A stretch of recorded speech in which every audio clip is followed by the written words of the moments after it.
In the 1960s, Benfica became the best football team in Europe, rising from relative obscurity to put Portugal on the footballing map. Their star player was Eusébio. Combining power, pace and precision, Eusébio terrified defences all through Europe, becoming a Portuguese icon. But Eusébio was an icon of a Portugal that was dying, a country desperately clinging to empire, using football as an escape and a final assertion of exceptionalism. Born in Africa, raised under colonial rule, claimed as a symbol of Portuguese greatness, Eusébio became one of the most celebrated players of the 20th century, and one of the most constrained, trapped by the burdens of talent, dictatorship and identity.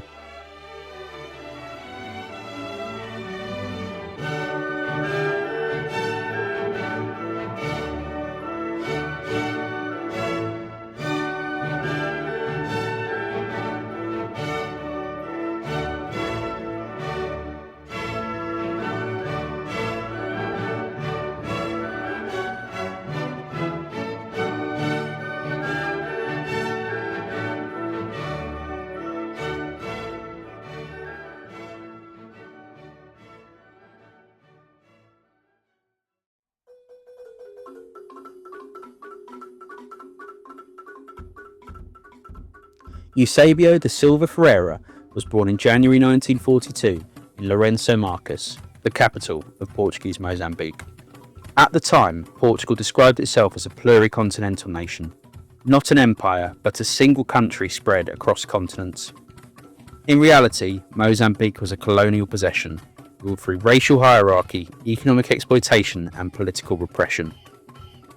Eusébio's father worked on the railways, one of the few stable jobs available to Africans. He died young, leaving Eusébio's mother Elisa to raise her children alone. Their life was precarious, shaped by scarcity and routine hardship. Like in many poor countries, football was everywhere. It required no equipment, no infrastructure. Using balls made from newspapers stuffed into socks, barefoot games spilled into streets and open land. It was in these games that Eusébio's physical gifts became obvious. Soon enough, he caught the attention of Sporting Lourenço Marques, who signed him, providing him with access to proper footballs and boots for the first time in his life. Sporting Lisbon and Benfica both maintained feeder clubs in Mozambique, extending metropolitan rivalries into colonial space. Before ever stepping foot on the Portuguese mainland, Eusébio was wearing the colours of one of Portugal's greatest teams. At Sporting Lourenço Marques, Eusébio immediately excelled, making his senior debut at 15. He spent 2 seasons at the club, scoring an astonishing 77 goals in 42 games. For colonial players who proved themselves capable, the pathway was clear. Under normal circumstances, Eusébio ought to have traded one Sporting for another. But Eusébio's transfer was anything but normal. He would end up in Lisbon, but he would no longer be wearing green and white.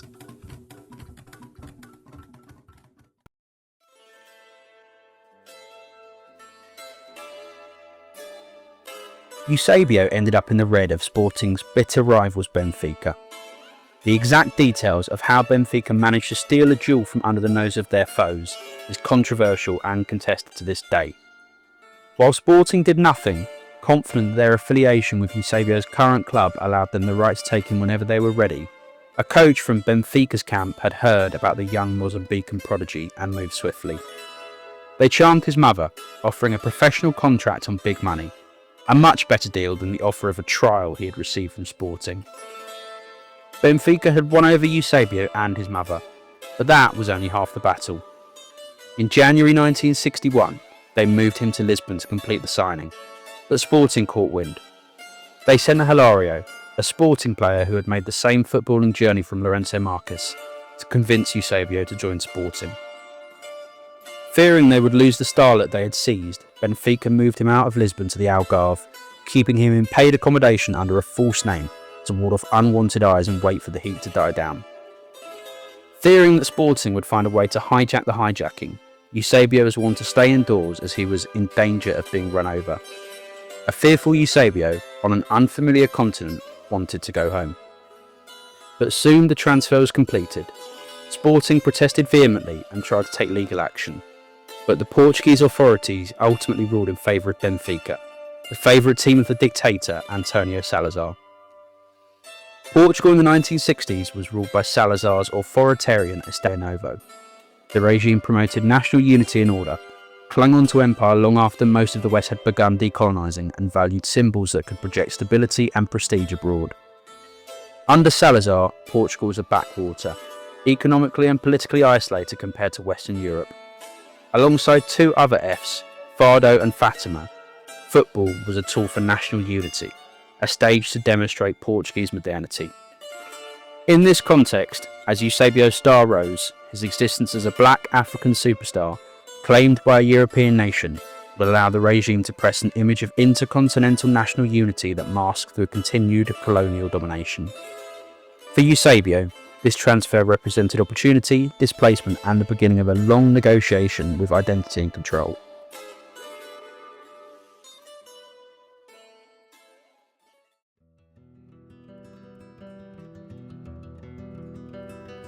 Eusébio's fractious transfer had meant that by the time he was finally registered as a Benfica player, nearly half a year had elapsed since he'd left Mozambique.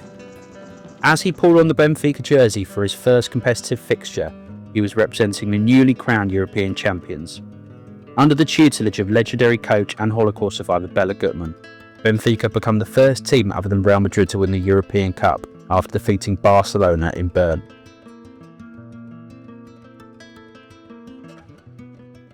Undaunted, Eusébio declared that he would force his way into Gutmann's team. He made good on his promise. He scored on his debut in the Cup, then on his league debut at the Estadio da Luz. His breakthrough came a week later in an invitational game against South American champion Santos. Eusébio started on the bench. From the sidelines, he saw Pelé run riot as the Brazilians eased into a 4-0 lead. For Eusébio, though, the match wasn't over. Despite the seeming gulf between the two teams, Eusébio thought the Santos defence seemed slow. When he came on in the second half, he scored a hat-trick in the space of 17 minutes. He followed this up by winning a penalty, which his teammate would then miss. The match would end 6-3 to Santos, but on a pitch with Pelé, Eusébio was the star man. His physical gifts, raw strength and athleticism, were matched by a rapid learning curve for tactical nuance, positioning and technical control. His first full season in Europe would prove it. Immediately, he proved too strong and too fast for defenders. When he had a chance to shoot, he did so, usually with unerring power and accuracy. But he combined this with an ability to drift wide and open space for others, confusing defences in an era before zonal marking. His excellent technical ability and vision allowed him to control the ball dead, even when running, and combine with teammates. This, coupled with his sheer self-confidence and never-say-die attitude, meant he was an unstoppable force from the first whistle to the last. He scored 12 and 17 domestically. He also performed well in Europe, scoring in the first round and quarter-finals as Benfica made an excellent defence of their European crown. After overcoming Austria Vienna, Nuremberg and Tottenham, Benfica made it into a second consecutive European Cup final. Their opponents were perhaps the greatest club side that has ever existed, Real Madrid. The team that had won 5 consecutive European Cups. The team of Eusébio's idol, Alfredo Di Stefano, and Hungarian genius, Ferenc Puskás, still two of the greatest players ever to grace the game. In Amsterdam, the 7th European Cup final would be contested between the two teams who had won the previous 6. Eusébio started the match as a withdrawn striker, playing behind legendary Benfica captain José Guas. Benfica sought to play an aggressive, energetic brand of football against the ageing Madrid team, but they were quickly made to pay for their cavalier approach. A Di Stefano through ball beat the Benfica defensive line, leaving Puskás half the field to run into before slotting home.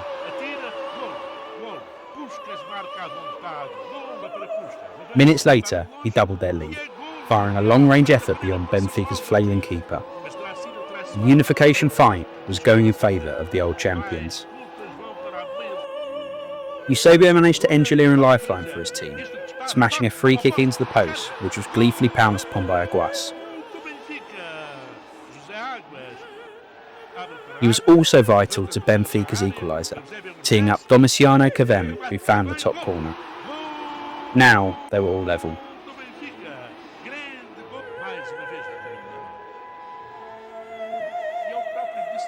But again, the AG champions showed their quality.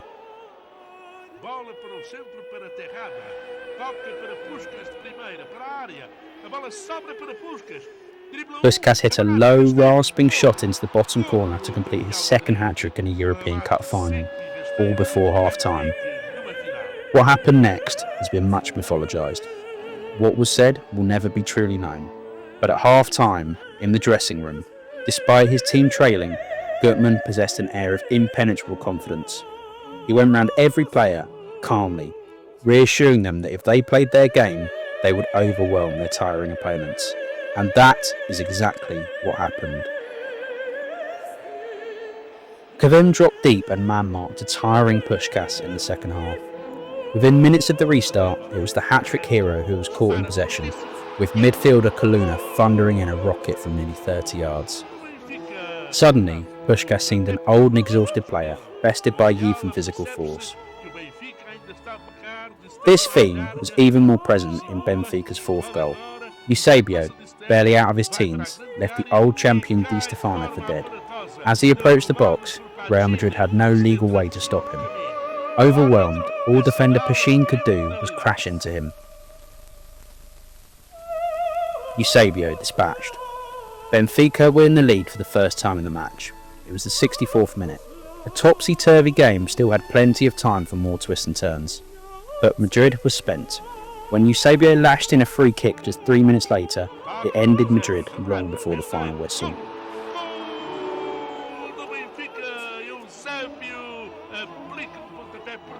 After the game, Eusébio swapped shirts with Puskás, an exchange which seemed to herald the changing of the guard, before being held aloft by jubilant Benfica supporters. Later that year, aged only 20 and in his first full season in Europe, Eusébio came second in the Ballon d'Or rankings. But the start of an era was also the end. Having led Benfica to back-to-back European Cups, Gutmann demanded a pay rise. When Benfica wouldn't meet his demands, Gutmann quit. Legend says that when he left, he declared Benfica wouldn't win another European Cup for a century. Bela Gutmann's curse is still known and feared by the red side of Lisbon to this day.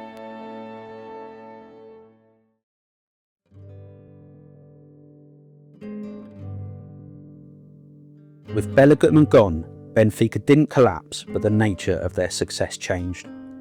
Eusébio became central in a way that very few players ever are. Where once Benfica had been a finely tuned collective machine, they increasingly revolved around a single axis, and that axis was Eusébio. In the 1962-63 season, Benfica again surged through Europe. Eusébio scored 6 goals in the European Cup, finishing among the competition's top scorers. Domestically, Benfica retained their league title, and Eusébio finished with 38 goals in all competitions. They reached a third consecutive European Cup final and seemed on course to establish their own dynasty on the back of Real Madrid's.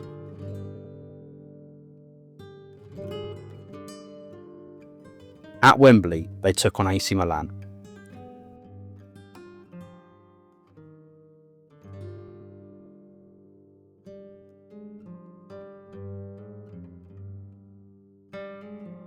Benfica took the lead early through Eusébio, who finished expertly after getting behind the Milan backline. It was classic Eusébio: explosive movement without the ball, then clinical execution. But Milan adjusted. They crowded midfield, forced Benfica wider and targeted Eusébio physically. As the game wore on, Benfica's control faded. Altafini equalised.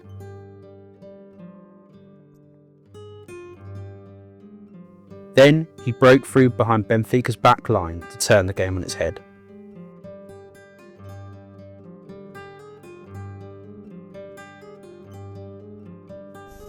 It was the first European Cup final Benfica had lost, the first major defeat of Eusébio's career, the first sign of Gutmann's curse.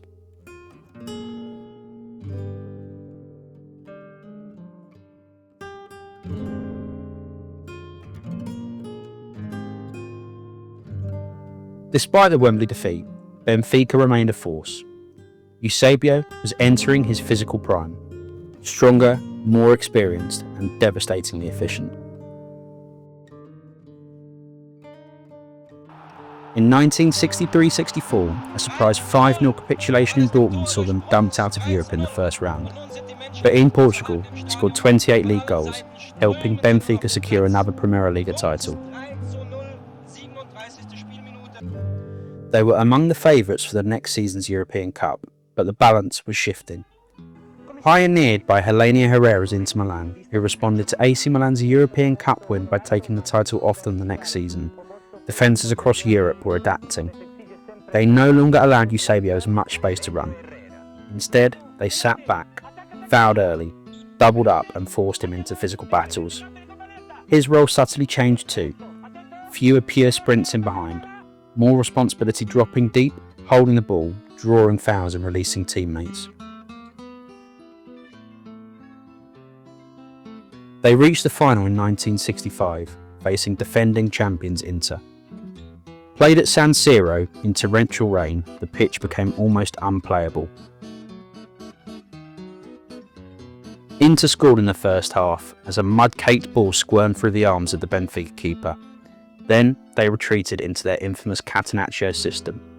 Eusébio fought, shooting from range, driving into contact, but Inter suffocated the game.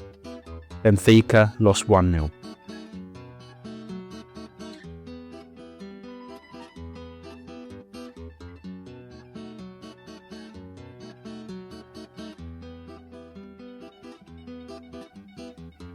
Later that year, Eusébio won the Ballon d'Or.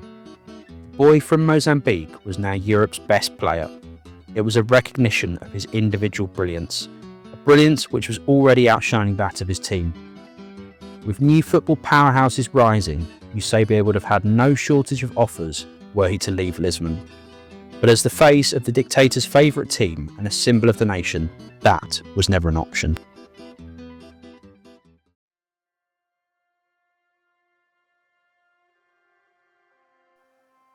If Benfica showcased Eusébio's greatness, the 1966 World Cup revealed its scale. Portugal entered their debut World Cup as outsiders, with an attacking core built around Eusébio. He was now 24, playing at his absolute peak. In the group stage, he helped Portugal beat Hungary and then Bulgaria.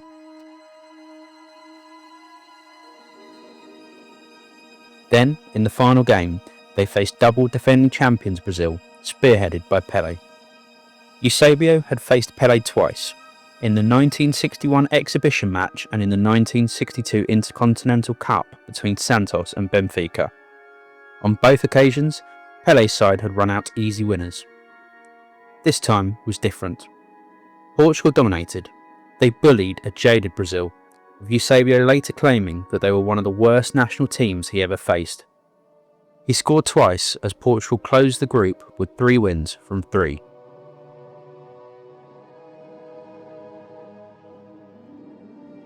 In the quarter-finals, they faced the tournament surprise package, North Korea.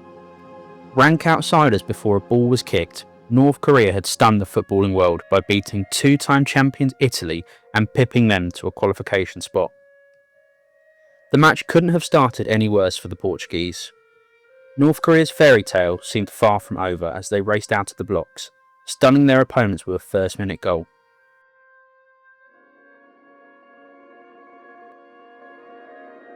A quick double blow soon after saw Portugal trailing 3-0 just 25 minutes into the game.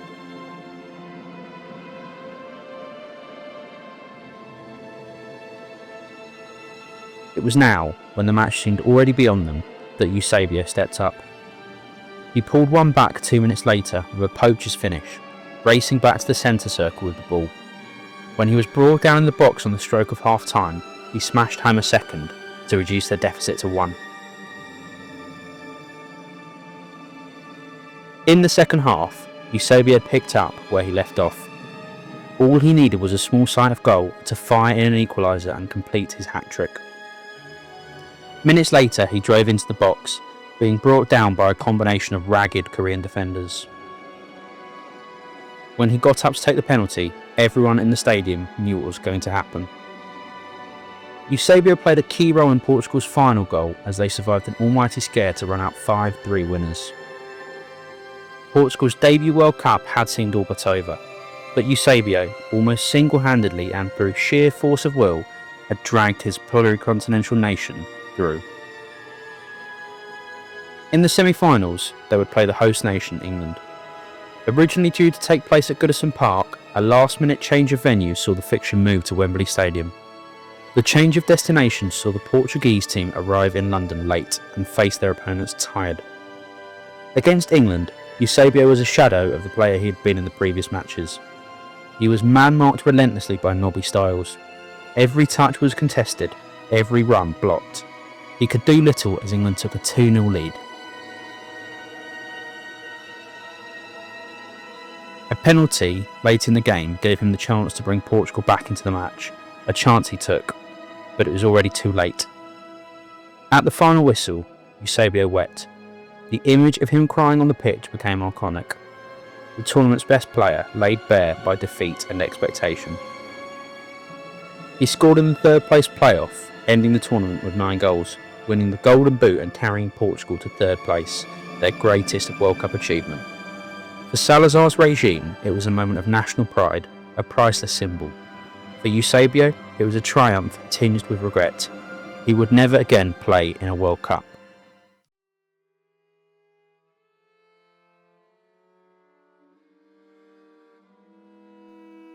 After 1966, Eusébio remained prolific. He scored 50 goals in 1967-68. Benfica even reached another European Cup final, this time against Manchester United. And at Wembley, later on that glorious day, the cup they wanted was the European Cup. 100,000 expectant fans packed the stands to see great football. By 1968, Eusébio and Benfica had become all too used to European heartbreak. Once more, at Wembley, with the match at 1-1 and extra time looming, Eusébio had a golden opportunity to clinch victory, but he couldn't take it.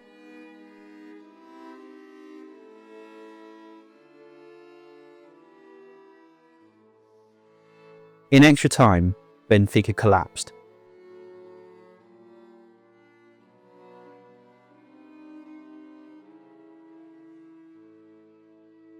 United won 4-1. Eusébio had lost 3 European Cup finals. The curse of Gutmann now felt very real. This was Eusébio's last European Cup final and Benfica's last for 20 years. Benfica's European golden age ended with a tired whimper. After Wembley, Eusébio continued to score at will, hitting 20s, 30s, even 40s in a season. And Benfica continued to dominate in Portugal, winning another 5 league titles between 1969 and 1975. But for Eusébio and for Portugal, the times were changing. Years of physical punishment and relentless schedules wore him down. His pace dulled, his injuries multiplied. His very sense of identity was under a new spotlight. Antonio Salazar's health failed and he was removed from power after nearly 40 years in charge. As the dictatorship weakened, colonial wars were raging, including in Mozambique. In 1974, the dictatorship ended. A year later, Mozambique gained independence. Eusébio lost all property and investments in his birth nation as a result. His first home and his adopted home were now distinct and antagonistic entities. The sense of a shared nationhood that had brought Eusébio to Portugal now no longer existed.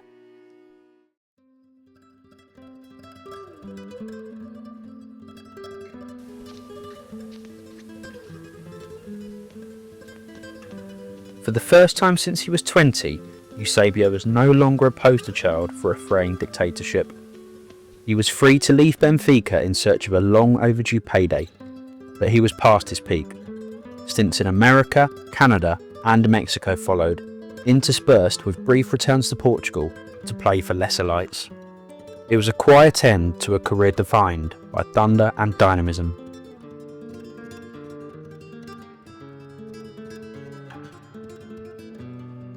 When he called time on his career, he'd scored over 600 goals. He'd scored 41 for Portugal, a record that would not be equalled for over 30 years. At Benfica, He finished with a tally of 11 league titles, 5 Portuguese Cups and a European Cup. For Benfica, he scored a total of 473 goals in just 440 games, a tally unlikely to ever be challenged. After retirement, Eusébio worked with the Portuguese national team. He was an ambassador for Benfica. In 1990, with Benfica in another European Cup final, he even made a pilgrimage to Gutmann's grave to pray for the end of his curse. It wouldn't work. Il Benfica aveva atteso questa rivincita per 27 anni. La vedete della consacrazione, Baresi che alza la coppa e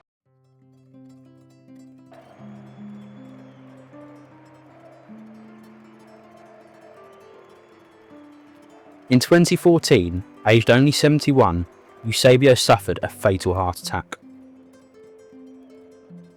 Tributes poured in from across the footballing world, with greats like Bobby Charlton and Franz Beckenbauer paying homage. These tributes focused as much on his personality as his talents. A noted gentleman, he always showed the utmost respect to his opponents. The Portuguese government declared 3 days of national mourning. His statue became a shrine. 1 year after he died, the avenue leading to the Estádio da Luz was renamed Avenida Eusébio da Silva Ferreira.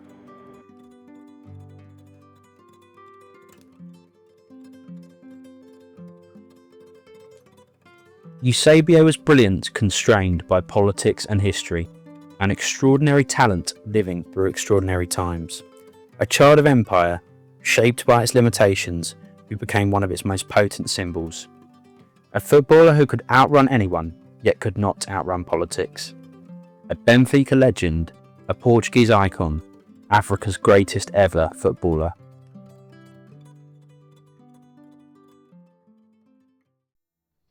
Thank you for watching. Please like and subscribe so that I can carry on making these videos. Who would you like me to cover next? Leave your suggestions in the comments down below. Goodbye for now, and see you next time on Golden Goal.